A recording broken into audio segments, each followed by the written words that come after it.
अस्सलामुअलैकुम। क्या आपने कभी सोचा है कि एक सिंपल सी ड्राइंग आपके पर्सनैलिटी के बारे में क्या-क्या रिवील कर सकती है? तो बेसिकली आज हम इसी क्वेश्चन को आंसर करते हुए एक साइकोलॉजिकल टेस्ट के बारे में बात करेंगे जिसका name house tree person test यानी एचटीपी है। आज के इस वीडियो में इस टेस्ट का मैं कंप्लीट इंट्रोडक्शन, इसका बैकग्राउंड, पर्पस, साइकोलॉजिकल इम्पोर्टेंस और इसकी टोटल एडमिनिस्ट्रेशन और इंटरप्रिटेशन आपके सामने करूँगी। अ, सबसे पहले मैं इस टेस्ट का आपको इंट्रोडक्शन दूँगी। हाउस ट्री पर्सन टेस्ट जिसे एचटीपी भी कहा जाता है, 1948 में जॉन एंड बक ने डेवलप किया था इसको। ये एक प्रोजेक्टिव पर्सनैलिटी टेस्ट है बेसिकली। और प्रोजेक्टिव टेस्ट का मतलब ये होता है कि जब किसी पर्सन को ओपन एंडेड टास्क दिया जाता है, जैसे कि ड्राइंग्स, तो वो अपने अनकॉन्शियस थॉट्स, इमोशंस और कन्फ्लिक्ट को इनडायरेक्टली एक्सप्रेस करता है थ्रू द ड्राइंग्स। इस टेस्ट में पार्टिसिपेंट से कहा जाता है कि वो एक हाउस, एक ट्री और एक पर्सन को ड्रॉ करके दिखाए। तो बेसिकली इस टेस्ट का मेन पर्पस ये है कि एचटीपी से हम इंडिविजुअल की personality structure, emotional functioning, self image और फैमिली रिलेशनशिप्स को एक्सप्लोर कर सकें। इस टेस्ट के थ्रू हम anxiety, insecurity, aggression, dependency, self esteem issues और इंटरनल कन्फ्लिक्ट्स का भी अंदाज़ा लगा सकते हैं। तो ये टेस्ट स्पेशली चिल्ड्रन के साथ ही यूज़ किया जाता है, बट इसको एडल्ट्स के लिए भी यूज़ कर सकते हैं। एडल्ट्स के लिए भी ये काफ़ी ज़्यादा इफ़ेक्टिव है। तो अगर हम इस टेस्ट की थ्योरेटिकल बैकग्राउंड की बात करें तो एचटीपी साइकोडायनेमिक थ्योरी पर बेस्ड है। साइकोडायनेमिक थ्योरी अप्रोच के मुताबिक इंसान के अनकॉन्शियस थॉट्स और फीलिंग्स उसके बिहेवियर और को इन्फ्लुएंस करते हैं। जब किसी को ड्राइंग का टास्क बेसिकली दिया जाता है तो वो अपनी इंटरनल इमोशनल स्टेट को सिंबॉलिक फॉर्म में एक्सप्रेस करता है थ्रू द ड्राइंग्स।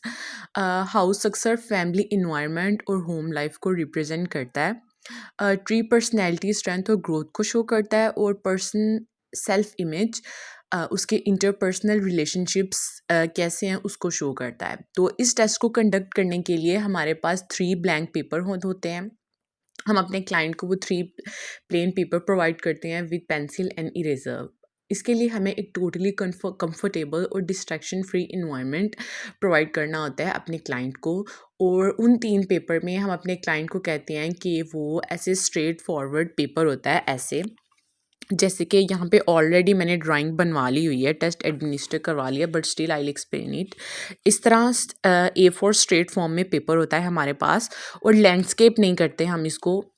और इसी तरह हमने अपने क्लाइंट से ड्राइंग बनवानी होती है। 1 2 एंड 3, ये 3 पेपर्स होते हैं हमारे पास। एक पे हम उससे हाउस ड्रॉ करवाते हैं, एक पे ट्री और एक पे पर्सन हम उससे ड्रॉ करवाते हैं। फॉर एग्ज़ाम्पल के तौर पर अगर हम देखें तो हमारे पास एक मैनुअल भी हमारे पास होता है। तो मैनुअल के अकॉर्डिंग हमने फिर इसकी इंटरप्रिटेशन करनी होती है। एग्ज़ाम्पल के तौर पे अगर ये टेस्ट अब हम कंडक्ट किसी से हमने करवाया है और उसने जैसे कि हाउस काफ़ी छोटा बना दिया है। जैसे कि अगर हम इसमें देखें तो हाउस इसमें ना छोटा है और ना बड़ा है, मीडियम साइज़ का है। बट अगर क्लाइंट यहाँ पर हाउस को छोटा बना देता तो ये उसकी इनसिक्योरिटी, इमोशनल विथड्रॉल को इंडिकेट कर सकता था। और अगर विंडोज़ यहाँ पर देखें, इसी में अगर विंडोज़ बंद हैं तो ये गार्डेड पर्सनैलिटी को शो करता है। अगर यहाँ पर अब हम ट्री की बात करें तो ट्री का अगर ट्रंक काफ़ी ज़्यादा स्ट्रॉन्ग है, काफ़ी ज़्यादा वाइड और बड़ा बनाया गया है, तो इसका मतलब ये है कि इमोशनल स्ट्रेंथ काफ़ी ज़्यादा स्ट्रॉन्ग है उस पर्सन की।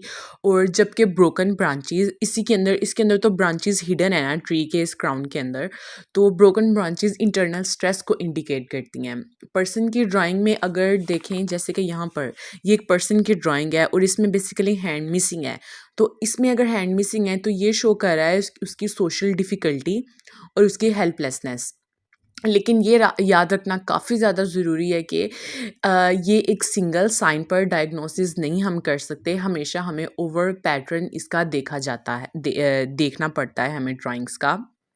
और अगर इस टेस्ट की हम एथिक्स की बात करें तो ये टेस्ट टोटली एजुकेशन पर्पस के लिए मैंने कंडक्ट करवाया था।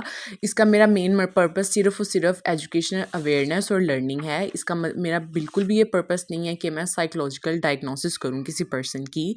तो अब ये जो मैंने ड्राइंग्स बनाई हैं मैनुअल के अकॉर्डिंग, मैं आपको एक्सप्लेन करती हूँ कि इसकी इंटरप्रिटेशन इसकी बेसिकली ऑब्जेक्टिव इंटरप्रिटेशन ये टेस्ट की होती। इसकी हम क्या कहते हैं, क्वालिटेटिव इंटरप्रिटेशन करते हैं। तो अब इस मैनुअल के अकॉर्डिंग इसकी ड्राइंग की हम क्वालिटेटिव इंटरप्रिटेशन की तरफ जाएंगे। इसी तरह यहाँ पर हमें ये मैनुअल दिया गया होता है, तो इसी मैनुअल के अकॉर्डिंग फिर हम इंटरप्रिटेशन करते हैं। यहाँ पर मैंने हाउस की इंटरप्रिटेशन खोली हुई है, जैसे कि यहाँ पर ऑलरेडी एक एक चीज़ मेंशन है, उसका साइज़ देखकर और उसकी लाइन, वॉल्स, वीक लाइंस उसने यूज़ की हैं, पेंसिल की स्ट्रॉन्ग लाइन यूज़ की हैं। अगर उसने रूफ़ बनाया हुआ है तो रूफ़ क्या शो कर रहा है, विंडोज़ अगर उसने बनाई हैं, डोर्स बनाए हुए हैं, तो बेसिकली वो एक क्या शो कर रहा है। अगर इस हाउस में हम देखें तो इस हाउस का साइज़ बेसिकली नॉर्मल है। लार्ज एंड डोमिनेटिंग हाउस, अगर इस यहाँ पर हाउस लार्ज और डोमिनेटिंग हाउस होता तो it will reflect a view of home as overly restrictive and controlling. लेकिन यहाँ पर मिड साइज़ का हाउस है, तो that mean that the behaviour, ना कि सिर्फ और सिर्फ वो उसकी लाइफ में ना ही रिस्ट्रिक्शन है और ना ही कंट्रोलिंग है, कुछ ऐसा भी डोमिनेंट बिहेवियर से वो सफ़र नहीं कर रहा। अब यहाँ पर अब हम लाइंस और वॉल्स की तरफ देखें तो यहाँ पर पर्सन ने काफ़ी ज़्यादा ना स्ट्रॉन्ग और ना ही ज़्यादा लाइट लाइंस को यूज़ किया हुआ है। तो अगर मिड लाइन में उसने इसको यूज़ किया हुआ है, तो अगर वीक लाइंस होती तो वीकनेस इन ईगो, अगर स्ट्रॉन्ग लाइंस होती तो problem with anxiety and need of protection. इसी तरह हम क्या कहते हैं, इंटरप्रिटेशन करते हैं। अब यहाँ पर हम चिमनी की तरफ आ जाएं। चिमनी, अगर एक पर्सन ने चिमनी बनाई हुई है तो it will show that person availability, warm, degree of power, masculinity and she feels. अब यहाँ पर हमारे क्लाइंट ने यहाँ पर चिमनी बनाई हुई है, तो इट विल शो डैट वो पर्सन काफ़ी ज़्यादा वार्म और काफ़ी ज़्यादा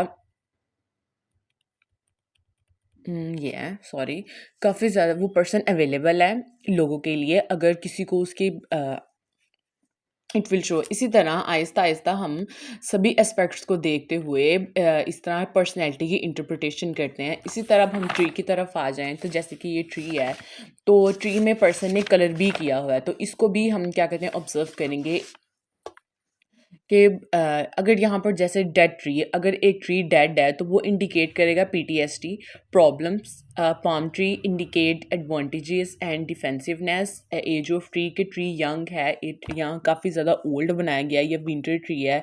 ट्री की ब्रांचेस अगर नहीं बनाई गई हैं, तो देखें जैसे यहाँ पर ब्रांचेस नहीं बनाई गई ट्री की, तो it will show that the person has little contact with other. इसी तरह हम सभी एस्पेक्ट्स को हाईलाइट करते हुए एक एक चीज़ को नोटिस करते हैं। इसी तरह नीचे यहाँ पर पर्सन के लिए भी दिया गया हुआ है, थर्ड ड्राइंग के लिए भी इंटरप्रिटेशन दी गई है। इसी को देखते हुए हम ये जनरल इंटरप्रिटेशन दी गई है। हम एक पर्सन की क्वालिटेटिव इंटरप्रिटेशन इस तरह करते हैं और पर्सनैलिटी को हम एनालाइज कर लेते हैं।